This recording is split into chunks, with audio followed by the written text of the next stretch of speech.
Amen. It's good to be with you all this morning.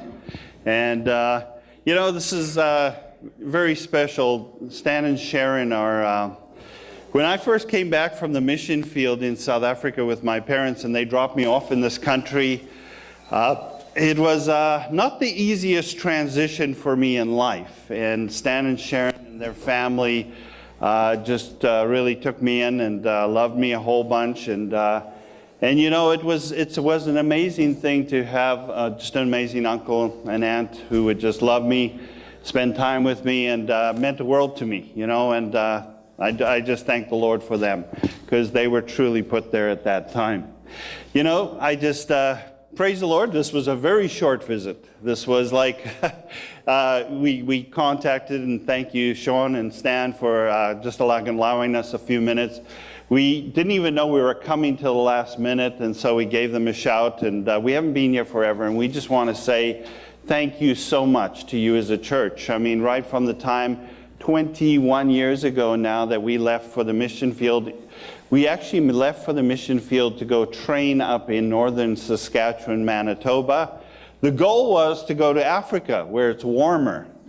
And I even told my buddies in Bible school, I'm going to South Africa because it's warm. And I'm leaving this country, and the Lord sent me north. So don't tell the Lord what you want to do. Just do what He tells you to do.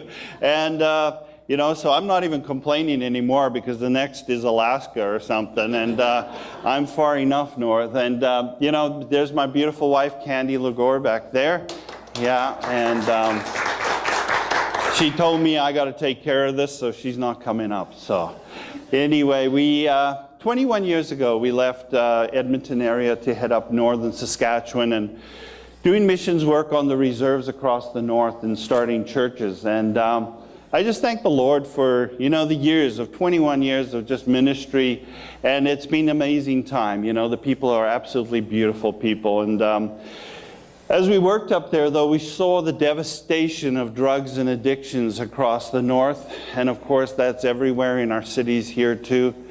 And we saw the devastation of what drugs did to the lives of so many people. We many times would go out to visit or go to pick up the kids for youth nights and different things and see a family passed out, leaving little kids to take care of themselves. And our hearts were just so broken for the devastation of what it was doing in the lives of so many people. And we started praying about, Lord, we see the cycle of people going out for help, and it's a very short-term help. They just really get dried up. They come right back into the same environment. Doesn't take long, and they're right back to where they started. And so we started praying, Lord, what direction do you want us to go? And the reason I have this is so I can get the years right. In 2003, we started fundraising to start the Teen Challenge program. We actually phoned the Winnipeg Center that's been running for years down there and said, this is on our hearts to start something similar to what you have running. And they said, that's funny because we've just been praying about a center in the north just this week. And so it just worked out that God started just opening doors for us. For you who don't know what Teen Challenge is, Teen Challenge was started about 50 years ago by David Wilkerson in New York City. He had a heart. He was watching TV one day and he saw these gang members from New York, teenagers who were on trial for their lives. And his heart broke for them. And he went to New York to plead for their lives and say, you know what? Let me work with them and help them to change. And of course, during that time, he started working down on the streets with the teenage gangs. And from that time on, 50 years later, Teen Challenge, which has been started to help teenage gangs, a lot of people mistake that now all the centers are for teens. And that's not necessarily true. Over 90 different countries it's spread to. 24,000 students across the world are going to Teen Challenge to find hope. And in these centers, there are men's centers, ladies' centers, and there is also youth centers. And we thank the Lord that, there's a place for those who are struggling with addiction. We We've been working with Teen Challenge now for about 5 years. We've been running the program and seen men coming from all sorts of different backgrounds. They come off the streets, they come out of gangs, they come from prison, they come from all different ranges of life, but their lives are devastated by the drugs and alcohol in them. And you know, I just thank the Lord that there's a place that they can come into and find hope for their lives. And you know, the one thing I find amazing is when we started fundraising, people thought we were crazy because asking for $150,000 for a building, and you know, how are you guys going to pay for that? You're going to raise that money? And you know, over the years, God has paid off the building in full.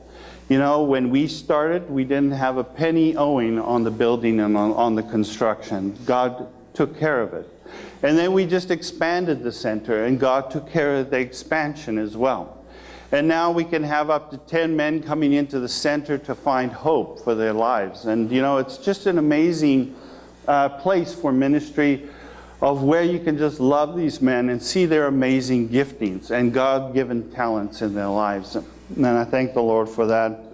You know, before I came down here, and I put this in our Christmas newsletter, I was watching TV, because I kind of stayed home that Sunday, forgive me. You know, I stayed home and I turned on the TV and watched over the wonderful internet a service with my dad preaching. And he was talking about family. And he was talking about what an amazing family heritage we have. And I started thinking about that, and I started thinking the amazing blessing, well, okay, of the Lagore family, but of just growing up in a Christian home. What an incredible heritage we have. You know, when we're raised in a Christian home where parents love us and share with us the hope of a future and give us that teaching that we need and that love that we need. And I realized how incredibly blessed I was to be raised in that way, and on the mission field, of course, another experience in itself. But just to know that the right direction to go.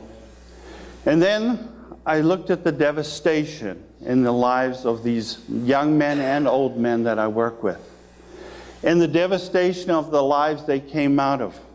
The addicted homes they came out of, the devastation of the abuse that they went through, many of them. And my heart realized, you know, God desires to change that heritage that they have to one like mine. And you know, the most amazing thing about it is over the years that we've seen that these men, as their lives are changed, that they can re-enter society and figure it out again and start to live Christian lives. And now many of them have beautiful wives, beautiful children, and they're raising them in the love of God. And that's what God desires, to heal the broken homes and give hope to the lost. And you know, I love to watch, I remember this one guy who was working with me. And he said to me, he came in crying one day. And he said, Al, he says, you know, I'm almost 48 years old. I've wasted all my years. Who is going to love me now? I've wasted all my good years. I don't have anything much to give. I'm starting from scratch. Where will I find a wife who will love me? And I said to him, I said, you know what? God has somebody for you. And you just need to trust God and follow Him. So he went off to Bible school. And while in Bible school, it's called bridal school, you know, no. She wasn't even in Bible school, but he met a beautiful wife. And then he phoned me up and said, Al, can you come down and do the marriage? And I went down to Moose Jaw. And as she was walking down the aisle, he stood next to me and he just burst into tears. And he looked at me and said, I never thought that this could happen. And today they have a beautiful baby, and they're working with a church in Moose Jaw on the streets, ministering to the lost there. You know, we have another young man who's in the chaplain of the PAW, which is a community not from us. I don't know of too many chaplains of a whole town, but he's the chaplain of the PAW. And he's ministering to the people on the street and to those caught in addiction and into the prison where he's helping us to bring students into the center. And married to a beautiful woman and loves God and just serving God. And that's what it's about. It's so exciting seeing what God is doing in their lives. Just in ending, it's written, I have been crucified with Christ, and I no longer live, but Christ lives in me. I thank the Lord that many of them don't know when they come what even hope they have. But as they die to self and let Christ take over, their lives are completely changed and given a hope and a future.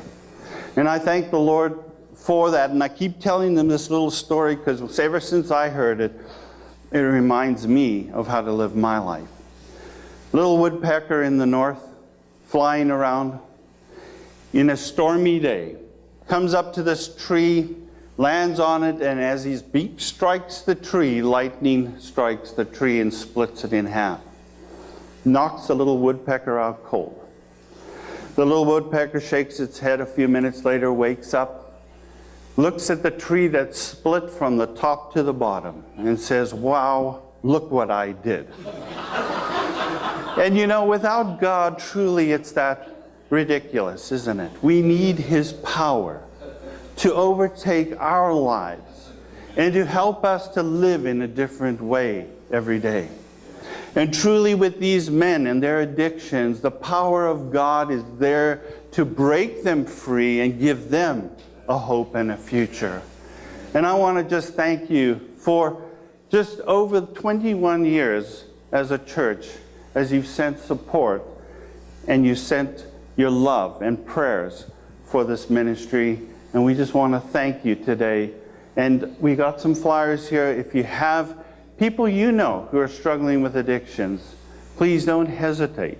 We have the two men here in Edmonton who've come through the program and are living free with their families, and I thank the Lord for that. So, you know, don't hesitate to take some and hand out to those who struggle with addictions.